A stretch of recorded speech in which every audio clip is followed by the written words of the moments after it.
Un saludo cordial a todos los aquí presentes.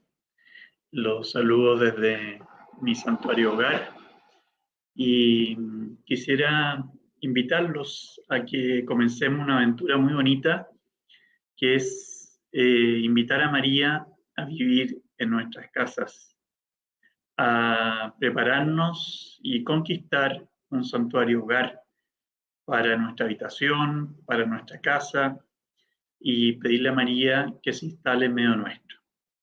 Quisiera comenzar con una cita bíblica del Evangelio de San Juan, que dice: y desde aquella hora el discípulo la recibió en su casa.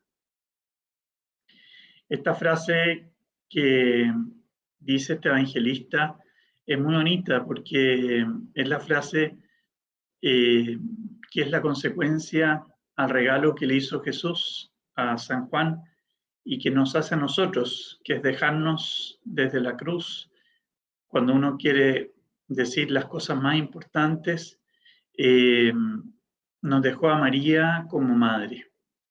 Y nos dejó a María como madre no solo para contemplarla a lo alto, sino para hacer lo que hizo San Juan, que es llevarla a nuestra casa, llevarla a nuestro corazón, primeramente por la alianza de amor, y llevarla a nuestra casa, porque es el lugar donde estamos mayor cantidad de tiempo, donde transcurre nuestra vida cotidiana, y queremos invitar a María que se haga parte de nuestra vida diaria. Estamos llamados a ser santos no solamente en la iglesia, no solo el día domingo o cuando vayamos a misa, sino a ser santos de la vida diaria. Y en esa vida diaria queremos que María se incorpore.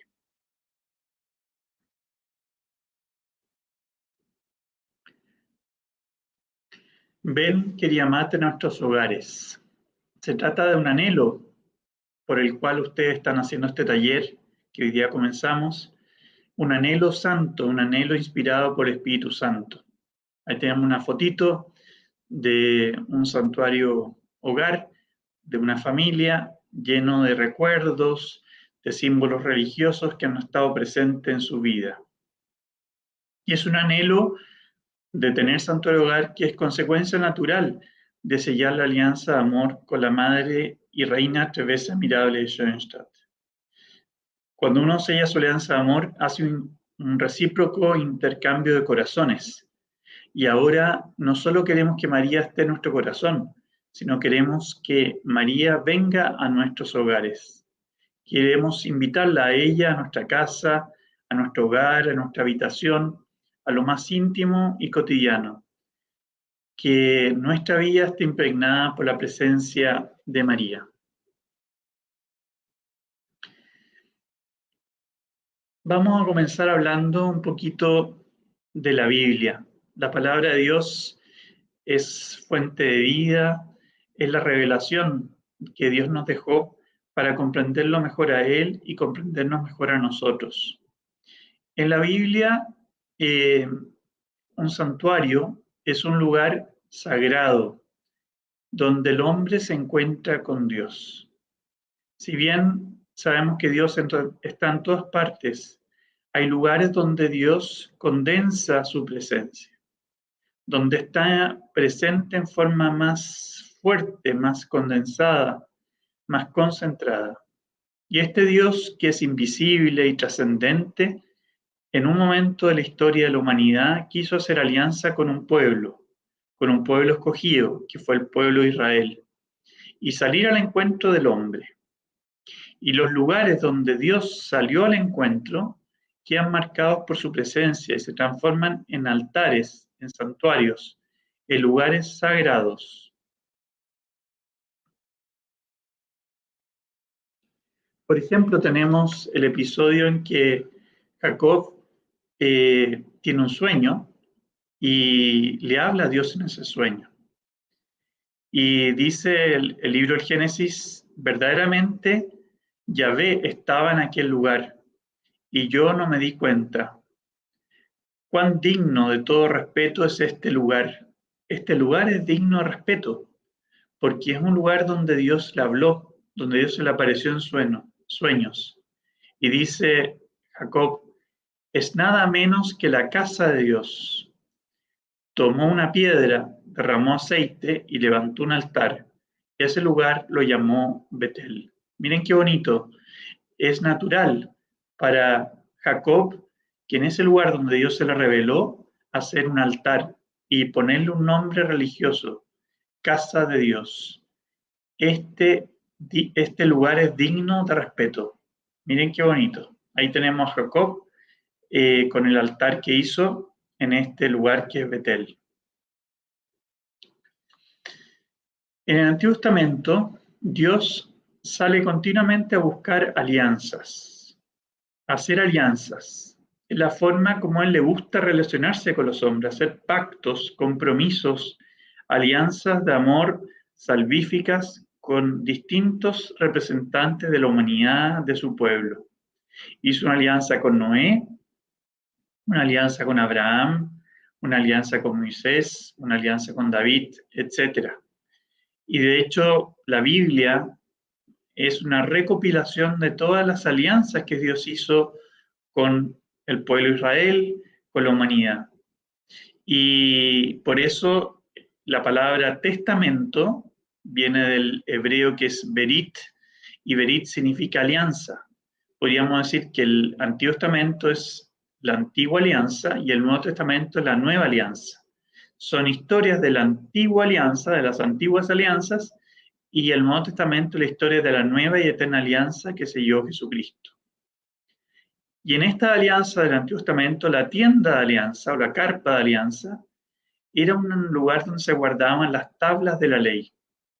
Estas tablas del Decálogo, donde Dios había inscrito en piedra los 10 mandamientos. Y estas tablas fueron guardadas en un arca de la alianza, que era una especie de baúl con 2 varas para poder transportarla, muy adornada, y que estuvo muchos años en la tienda de alianza y después pasó a pasar al lugar más sagrado del templo, que era el santuario, el Sanctus Sanctorum, y ahí se guardaron las tablas de la ley.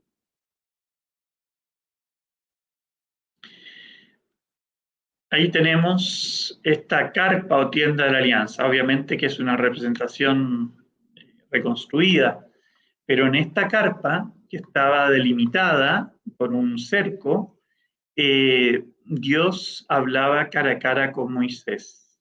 Habló en el monte Sinaí y hablaba en esta tienda del encuentro, la tienda de la alianza. También dice la Sagrada Escritura que había una columna de humo que está justo detrás de esta tienda. Y en esta tienda, como les dije, se guardaban las tablas de la ley, se guardaba el arca de la alianza. Alrededor está todo el pueblo reunido en torno a esta tienda de la alianza en medio del desierto. Esta tienda de la alianza pasó su ciclo, cumplió su ciclo. David dijo, ¿cómo vivo yo en un palacio y Dios vive en una carpa, en una tienda? Y quiso construir un templo y Dios le dijo que no, que el que lo iba a construir era su hijo Salomón. Y esta arca de la alianza, ahí la vemos a mano derecha, la están portando, es una reconstitución, tiene 2 ángeles, 2 querubines arriba, y dentro de esta arca de la alianza estaban las tablas de la ley. Y fue introducida esta arca de la alianza en el templo que hizo Salomón. Se dice que era un templo maravilloso, muy lujosamente adornado, con candelabros, con motivos, con decoraciones. Pero el centro de este templo, el lugar más sagrado, era el lugar donde se guardaban las tablas de la ley, esta arca de la alianza. El templo de Jerusalén, acá tenemos una reconstrucción, se construyó varias veces. Se dice que hubo 3 templos de Jerusalén. El primero fue el que hizo Salomón, y fueron destruidos estos 3 templos. Ahí vemos una reconstrucción del templo. En la parte más alta es donde estaban guardadas las tablas de la ley.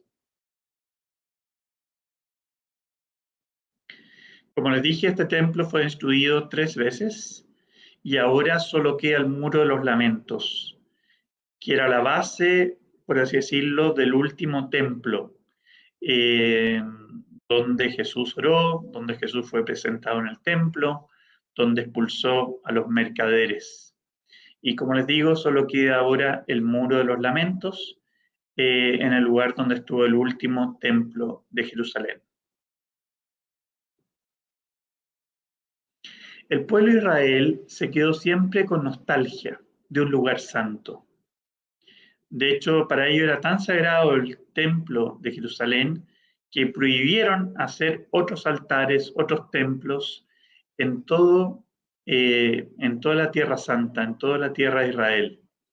Y de hecho, los samaritanos era un grupo de judíos que se separó del pueblo de Israel y tenían sus propios altares, sus propios templos, santuarios, y eso les generó rechazo a los judíos con estos samaritanos, y eran considerados paganos, herejes, que se habían apartado de la fe.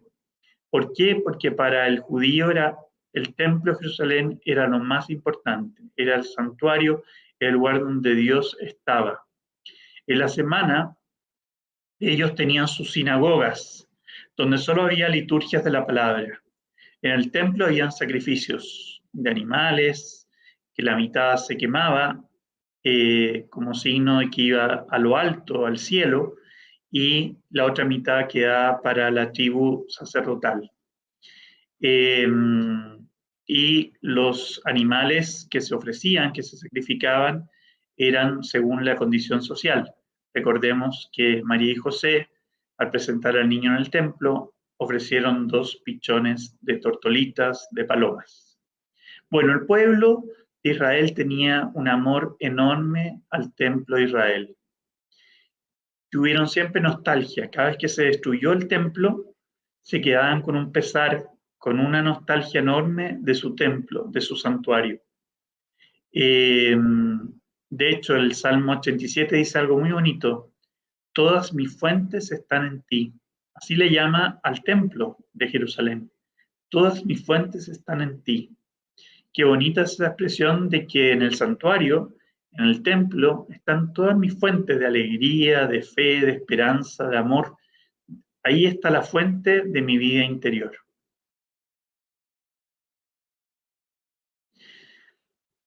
Y si bien Jesús va al templo, hay numerosos episodios bíblicos donde se muestra que Jesús va al templo y va semanalmente a la sinagoga, al menos el sábado.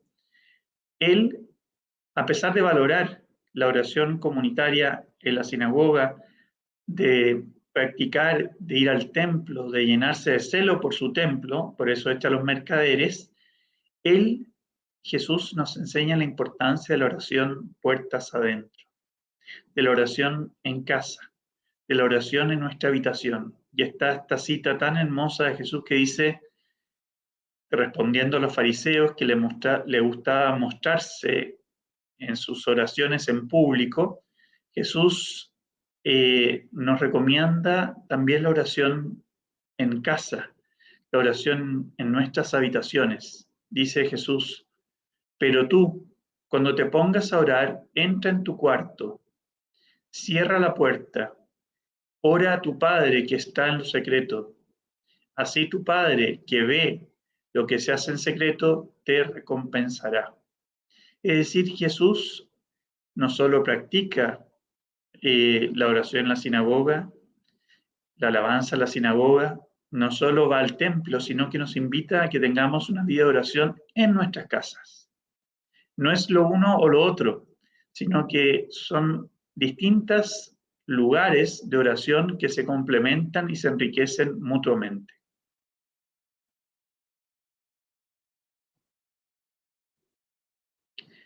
Y por otro lado, Jesús se presenta a sí mismo como el nuevo y el verdadero templo. Dice algo que no entendieron los judíos: destruyan este templo y en 3 días lo reedificaré. En Juan 2. Miren qué bonito, como Dios insiste, como Cristo insiste, de que Él es el nuevo templo donde Dios habita, donde Dios está. Es el misterio en el fondo de la Trinidad, de que el Padre, el Hijo y el Espíritu Santo son un solo Dios y que el Padre está en el Hijo y el Hijo en el Padre y también el Espíritu Santo. Destruyan este templo y en 3 días lo reedificaré. Esos 3 días ciertamente se refiere a la resurrección de Cristo. Destruyan mi cuerpo humano y en 3 días lo reedificaré, resucitaré.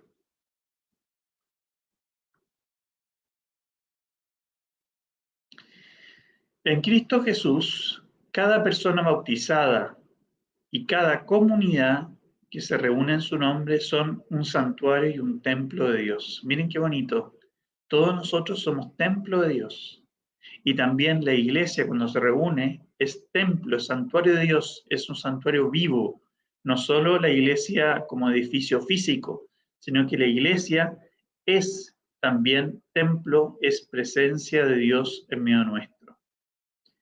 En 1 Corintios 6 dice San Pablo, recordad que vuestro cuerpo es santuario, es templo del Espíritu Santo.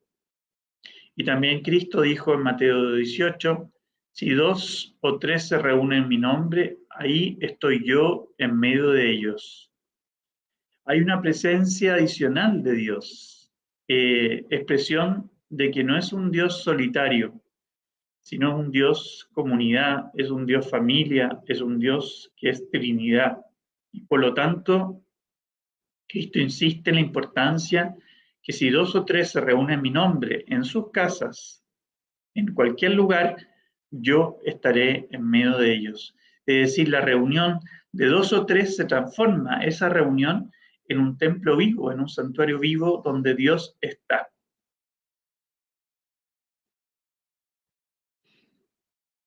Los primeros cristianos, ante la destrucción del templo de Jerusalén, que fue después de la muerte de Cristo, el año 70, los romanos arrasaron con el templo de Jerusalén y solo quedó el muro de los lamentos que hasta ahora perdura. Los cristianos, al quedarse sin templo, y también al ser expulsados de las sinagogas, porque empezó una tensión, porque algunos judíos se convertían al cristianismo y obviamente que los rabinos, los jefes de las sinagogas expulsaron a los cristianos y pidieron no vengan a predicar acá, ustedes son, entre comillas, una secta, no los queremos ver, por lo tanto fueron expulsados de las sinagogas los primeros cristianos, se vieron necesidad de practicar su fe en otros lugares. No podían hacerlo en sinagogas y el templo había sido destruido. Por lo tanto, comenzaron a reunirse en hogares, en casas. Miremos cómo saluda Pablo a los cristianos de Corinto. Este texto es muy antiguo, habrá sido un par de décadas o de años después de la muerte de Cristo. Dice, a las iglesias de Asia les envían saludos. Aquila y Prisca, junto con la iglesia de su casa, les envían muchos saludos en el Señor. Miren lo que dice San Pablo, dice, la iglesia de su casa. Es decir, que la casa de Aquila y Prisca es iglesia, es templo, es santuario, donde Dios está, donde Dios actúa.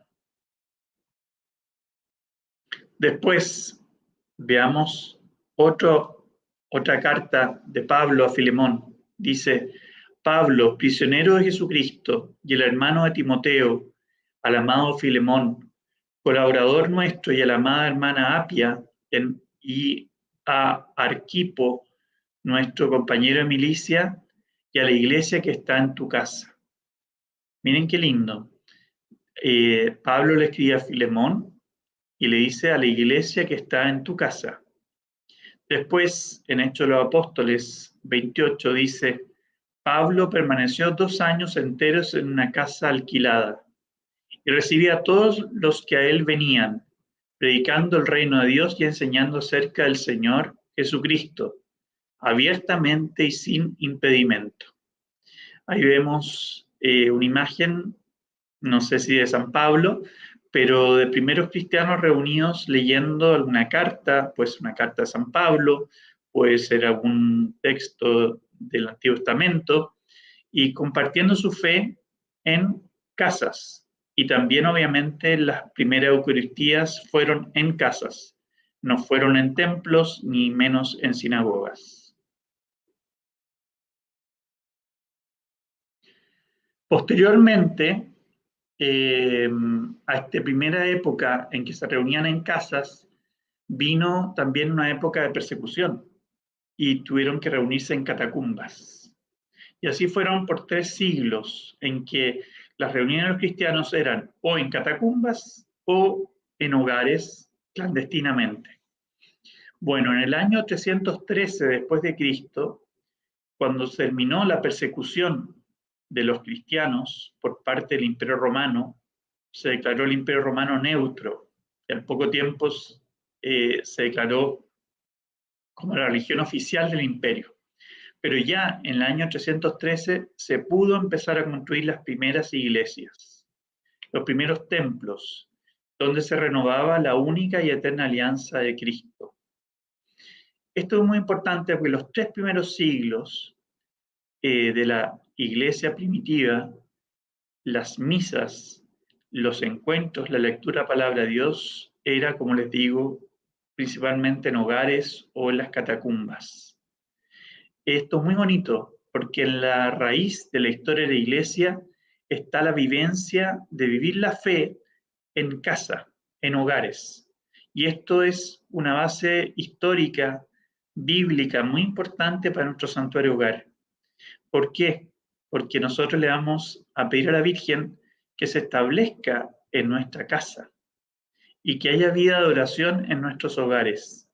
Eso que oficialmente lo pedimos cuando se consagra nuestro santuario hogar es algo que practicaban los primeros cristianos de forma muy análoga, muy similar a lo que nosotros hacemos en un santuario hogar.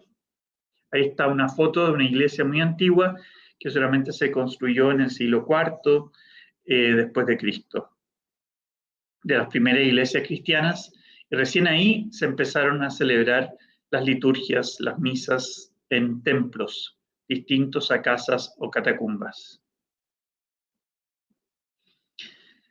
A pesar de que desde el año 313 se podían construir iglesias, templos, santuarios, celebrar liturgia como iglesia en estos lugares sagrados, permaneció la costumbre natural y espontánea de mantener un rincón religioso en los hogares, donde orar personal o familiarmente, solamente con velitas, con lámparas de aceite y con las pequeñas imágenes religiosas que en los primeros siglos se empezaron a desarrollar. Por ejemplo, ahí tenemos el símbolo del pescado de Ictus, que era un símbolo muy de los cristianos del primer tiempo. Después tenemos una pintura de un alma orante ahí al medio que se pintó en algún muro. Y me imagino perfectamente en casa de los primeros cristianos que hubieran pinturas, que hubieran pequeñas imágenes. Todavía no estaba desarrollado el crucifijo, pero sí tenemos al buen pastor, que es de las primeras imágenes de Cristo que se empezaron a pintar y elaborar. Esa escultura del buen pastor es de las primeras imágenes de Cristo que se hizo en la iglesia.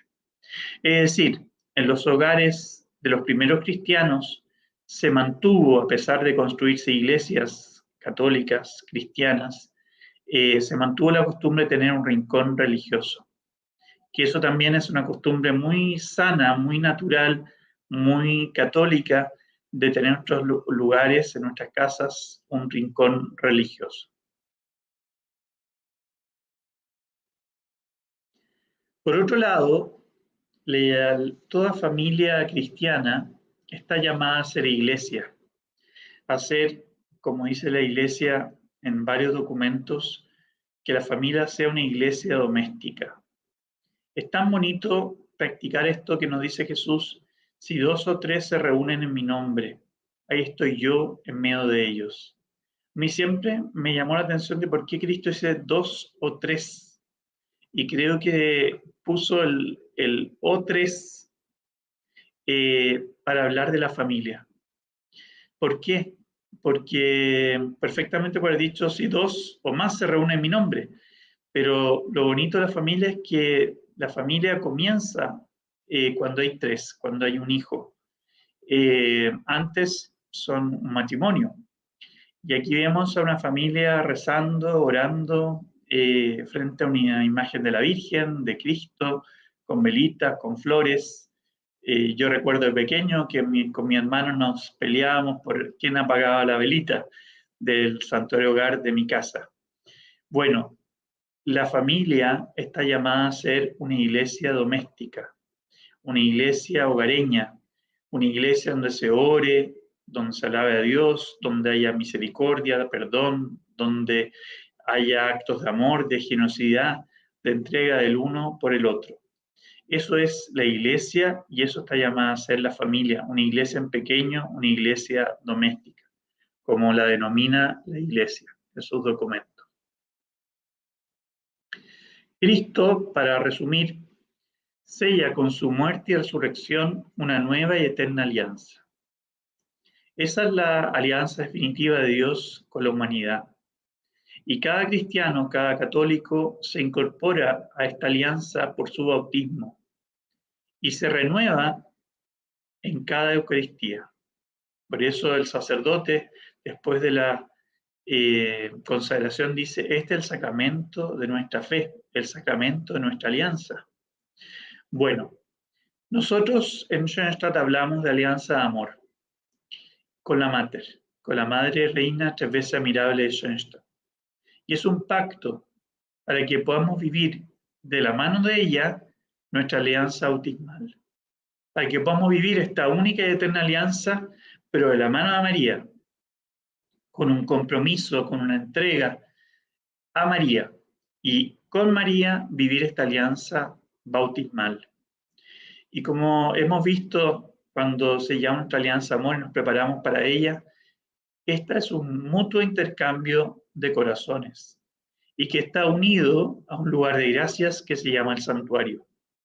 El santuario de Schoenstatt, de donde esa alianza de amor con la Virgen se ancla, se materializa, se enraiza en un lugar de gracia especial y que me ayuda a vivir mi alianza bautismal. Por lo tanto, nuestra alianza de amor de Schoenstatt no es una alianza, por así decirlo, en el aire. No es una alianza meramente en el corazón o en la mente, sino que se materializa en un lugar de gracia específico que es el santuario de Schoenstatt. Por lo tanto, la alianza de amor está unida a un lugar santo, a un santuario, que es el santuario de Schoenstatt. No es simplemente una consagración mariana, como hay muchas consagraciones marianas, que no están ancladas esas consagraciones a un lugar de gracias. Nuestra alianza de amor sí está anclada a un lugar de gracias, que es el santuario de Schoenstatt. El primer santuario se llama santuario original y todos los santuarios que se han construido en el mundo, que son réplicas de ese santuario original, se llaman santuarios filiales. Y nuestra alianza de amor está unida a un santuario de Schoenstatt, normalmente un santuario filial. También puede ser una ermita en caso de que en mi diócesis no haya un santuario de Schoenstatt. Bueno, y el santuario hogar es abrir una sucursal de ese santuario en mi casa, en mi habitación, en el rincón de mi casa donde yo quiera pedir a la Mater que se instale. Y se transforma mi casa, mi habitación y también mi familia, si todos los miembros se abren a esta alianza, a este santuario hogar, se transforma en un lugar sagrado. El santuario hogar es el lugar de gracias que nos regala María para poder vivir en el día a día esta alianza de amor con ella. Por lo tanto, queridos hermanos, nuestra alianza de amor, como les decía, tiene una fuente, tiene un lugar donde se enraiza, que es el santuario. Y si yo consagro un santuario hogar, abro una sucursal de ese santuario en mi casa. Miren qué regalo más grande. No se trata de por tener santuario hogar, me olvido del santuario. No. De hecho, uno siempre tiene que volver al santuario y tener nostalgia del santuario, tener necesidad de santuario, al igual que el pueblo de Israel tenía nostalgia de su templo, de Jerusalén, donde volvían una y otra vez, y cuando estaban exiliados en Babilonia, lloraban allá pensando, recordando su templo destruido. Nosotros, queridos hermanos, estamos anclados en el santuario porque ahí María nos acoge, nos transforma y nos envía, porque ahí fue sellada nuestra alianza de amor. Y es tanto nuestro amor a ese lugar que queremos perpetuarlo, queremos trasladarlo a nuestra casa, a nuestra vida cotidiana, de manera de vivir siempre en ambiente de santuario.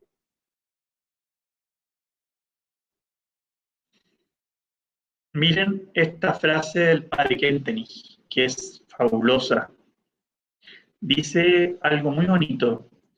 Hoy en día, hablando de los tiempos modernos, deberíamos tomar conciencia de que la vida religiosa de nuestros hijos no depende tanto de la iglesia jerárquica, de la iglesia como edificio donde vamos, nuestra parroquia, es decir, de la iglesia oficial y de sus actos oficiales, por ejemplo, la misa, sino que depende fundamentalmente de la familia.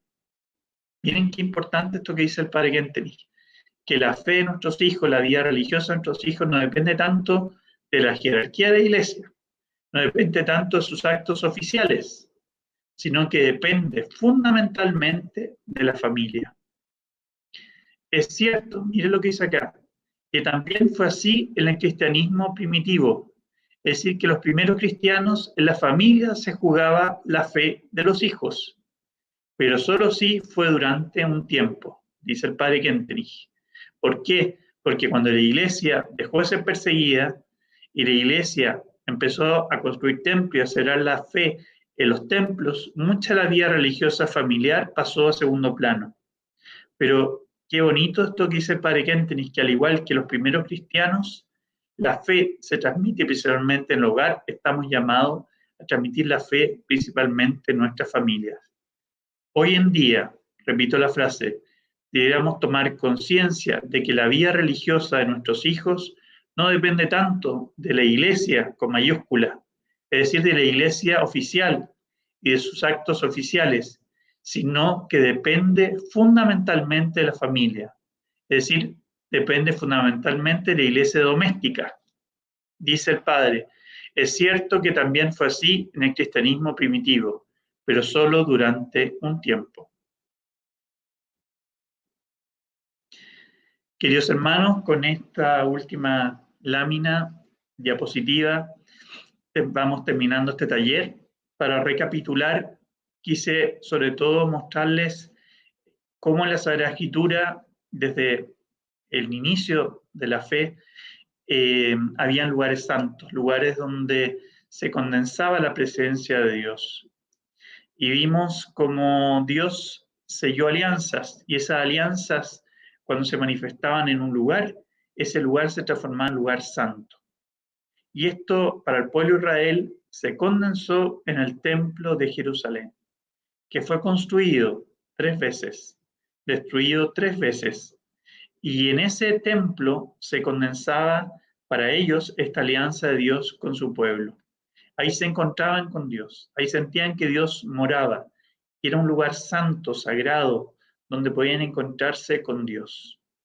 Bueno, vimos también de que Cristo le tenía amor al templo, iba al templo, tenía celo por el templo, expulsó a los mercaderes que transformaron un negocio, la vida religiosa del templo, iba a la sinagoga todos los sábados, su familia, la Sagrada Familia, también iba al templo. Recordemos la presentación en el templo, la pérdida de hallazgo de Jesús en el templo, que Jesús, si bien tenía mucho amor al templo, tenía la costumbre de ir a la sinagoga para la liturgia de la palabra, él empezó a fomentar y alabar la oración en la casa. Dice, ve a lo secreto, a lo escondido, y tu Padre te va a escuchar, te recompensará, escuchará tu oración. Vimos cómo Él, en el fondo, se transforma en el nuevo templo, que fue reedificado en 3 días con su resurrección, y que nosotros somos parte de ese templo vivo, resucitado que es Cristo, y que por nuestro bautismo nos incorporamos a ese templo que es Cristo. Y que más encima, si nos reunimos con otros que también son miembros de Cristo, que también son templo de Cristo, Dios está en medio nuestro. Si 2 o 3 se reúnen en medio nuestro, yo estaré en medio de ustedes. Es una promesa infalible de Cristo.